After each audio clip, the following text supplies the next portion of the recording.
What is good? What is up? What is popping? It's your favorite guy Ziggy, and I'm back with another video. All right, so before we get into this Gigiana, I just want to say welcome to the very first episode of Topic Tuesdays, and I also want to say it's been a minute since I was, on the YouTube scene.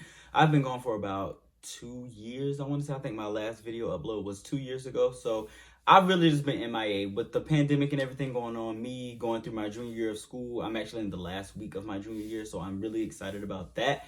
I've just had so much going on, y'all. I haven't even had the time to sit down, but I really want to get on this rebrand of my YouTube channel.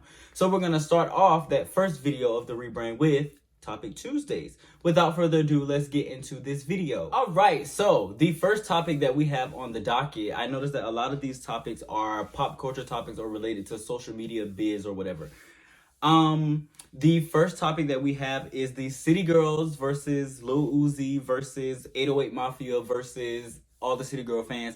Anyways, all right, so the people wanted to know how I felt about the live and the fans' reactions and all the tweets back and forth. I did do a little bit of research, and as I was looking it up, I saw like bits and pieces. Of course, I missed the whole entire live, but I saw the clips that people had recorded and posted. And from what I saw that like Lil Uzi was very aggressive, and it was almost overly aggressive. And like, to me, Miami looked a little uncomfortable. And it was just like, y'all say, well, JT said that, it was all jokes and haha. And even Uzi came out and tweeted and was like, he loves JT and he would never be, abusive verbally or any of that to her. He would die for her. But it was just like, that's not the first time. And even Carisha said it. She was like, that's not the first time. This your second time. So it's just like, were y'all playing or were y'all, actually serious? Now, in regard to 808 Mafia, Young Miami's boyfriend stepping out on the live and, calling Lil Uzi out, saying that, he was the reason that Lil Uzi didn't get robbed by Offset and them. And I'm just like, Offset, y'all robbing people? But, I do understand where he was coming from as a boyfriend. Like, he was real protective over, his girlfriend. However, I don't agree with him referring to Carisha as my B this, my B that. Use that with your B. I worry about my B. Like, come on, bro. I understand that maybe in y'all language or y'all lingo or whatever, but you on live in front of thousands of people calling another female a B, even if that is your girlfriend and that's something that y'all do, keep that under wraps. That's how I feel about that. As far as it goes with JT saying, people will do anything for clout, for press, and it was y'all take lives and chop them up. I mean, I understand what she meant, but at the same time, it's like, sis, your boyfriend got on live and he was yelling at you, telling you to shut up, doing the most, in my opinion, saying, things like, if I were to ask you to tongue kiss me on this live, you would do it right now, so stop playing. It's just like, whoa. But she cleared it up. She was like, he was off the 1942. They had just left the club. He was lit, doing the most, being himself. And even Uzi released, a little typity type thing, a tweet. Lord, I couldn't get it out. He released a tweet saying that, it was all jokes, that's his girlfriend's best friend and he loves her, blah, blah, blah. And I feel like after 808 Mafia came and did all that, that's when Uzi was like, okay, let me backpedal a little bit because I'm not trying to get shot where my gym used to be. So we're going to leave that alone. But yeah, that's how I feel about that whole situation. And honestly, to the fans of the City Girls, it's like, you could see that there was no actual beef between Miami and JT, but all the fans were like, oh my God, they're going to break up. Uzi's going to be the reason that they break up. Honestly, I don't think that's going to happen. I don't think that would be a good move for both of them, like publicity-wise. I feel like the City Girls have been hot for a minute, and they still have a lot of room to grow. So I don't see them breaking up anytime soon, especially over a Lil Uzi Vert. I don't see that happening. But moving forward to the next topic that was sent in, Bridgerton Season 2.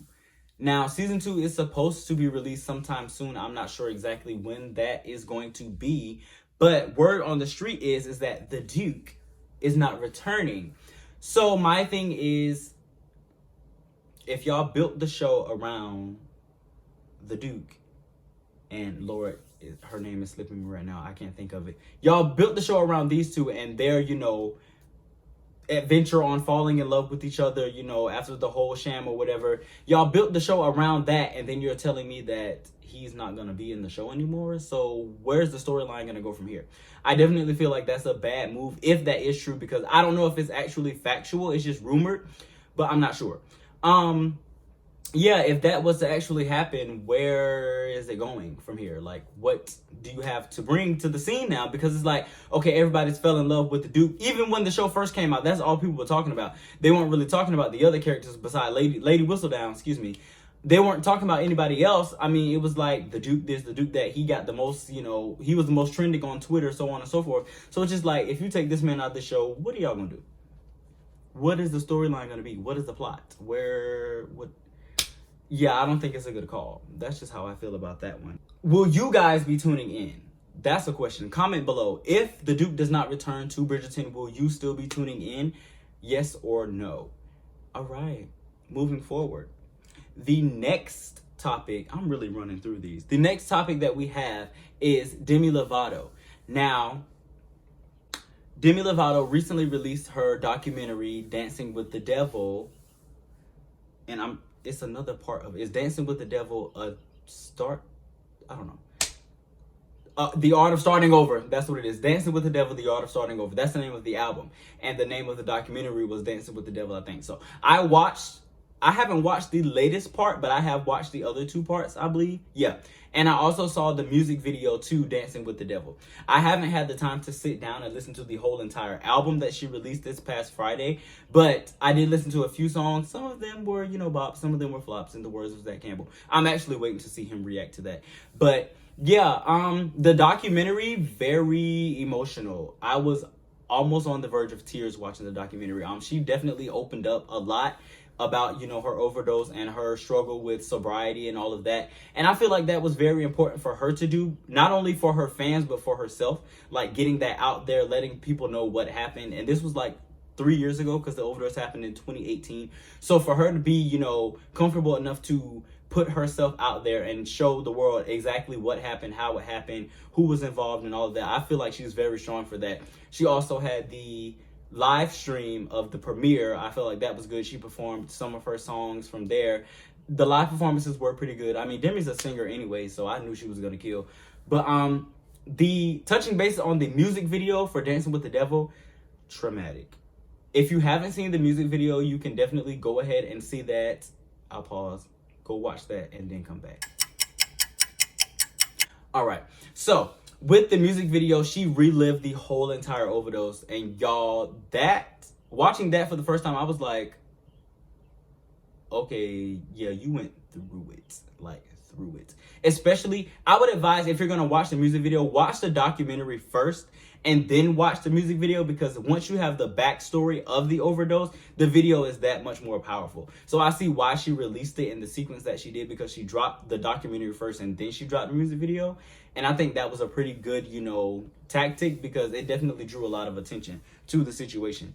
Somebody related Demi's struggles with the recent news about DMX. Somebody asked, how do you feel like that compares to one another? Honestly, I don't like, and I saw a post, actually before I started recording this video, I saw a post where Demi did an interview, and she was saying that she felt like she was like, how did she word it?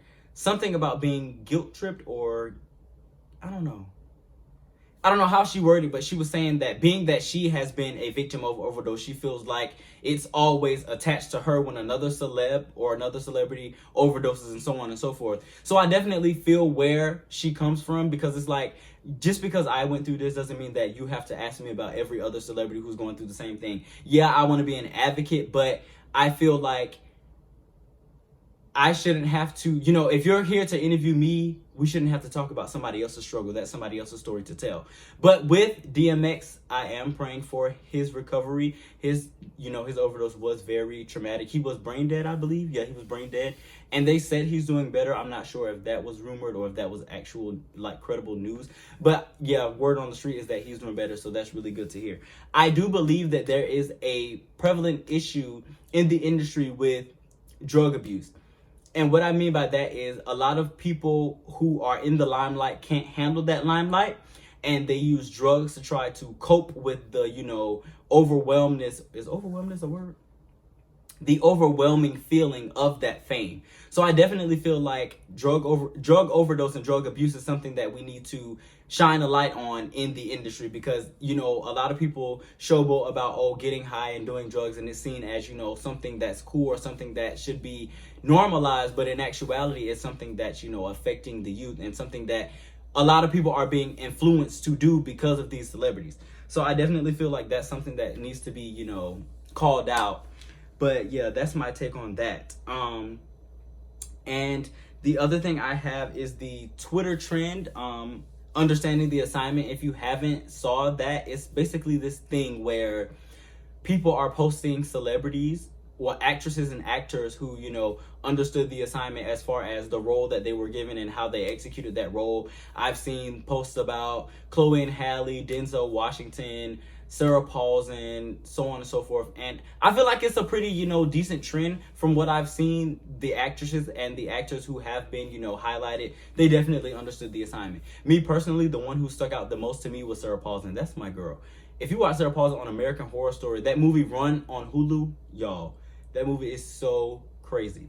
That, what else did she play in? Ratchet, that was one of my favorite shows that I watched on Netflix. Definitely check that out too. Sarah Paulson definitely understood the assignment. Okay? But yeah, that's the only thing that I have to say about that. Twitter is that app, so anything that's really trending on Twitter is trending for a reason. Also, speaking of Twitter trends, have you guys seen the Twitter trends about, like, it'll be like current pictures or current memes that they put in black and white, and it'll be like so-and-so back in the 1950s, so-and-so back in the 1920s. Y'all, those things are cracking me up. There was one about Kenya Moore where she does her famous twirl or whatever, and it was like unnamed woman twirling in a psychiatric facility in the early 1950s. I'm going to drop that screenshot. I'm going to put it like right here or something, or right there. It's going to be somewhere, because that had me rolling. But yeah, those are definitely really funny. So yeah, that's all of the topics that I have for tonight. I didn't want to make this Topic Tuesdays too long, being that it was the first episode. I kind of wanted to test the waters and see how it did on YouTube before, starting to make like 20-minute videos and so on and so forth. But I really don't ever want the content to be that long, because I know y'all don't want to sit here and listen to me talk for 20 whole minutes. So, yeah, definitely send in more topics whenever you want. I'm going to be uploading these every Tuesday, so stay tuned. Make sure you subscribe, turn on that notification button, and yeah, share it with your friends, tell your aunt, tell your uncle, tell your cousin, tell your brother, tell your sister. I'm back, and I'm going to try my best to stay back this time, because, I get so sidetracked, and I just be ready to do the next thing. But this is something that I'm really passionate about, because I really like talking, I like interacting, sitting in front of the camera, so on and so forth. So I definitely want to start putting more of my energy into my YouTube channel, because maybe this could kick off sometime, and I'll be out in LA. Oh, this girl is delusional. But nah, thank you guys for watching. Make sure you like, comment, and subscribe, and I will see you guys next Tuesday.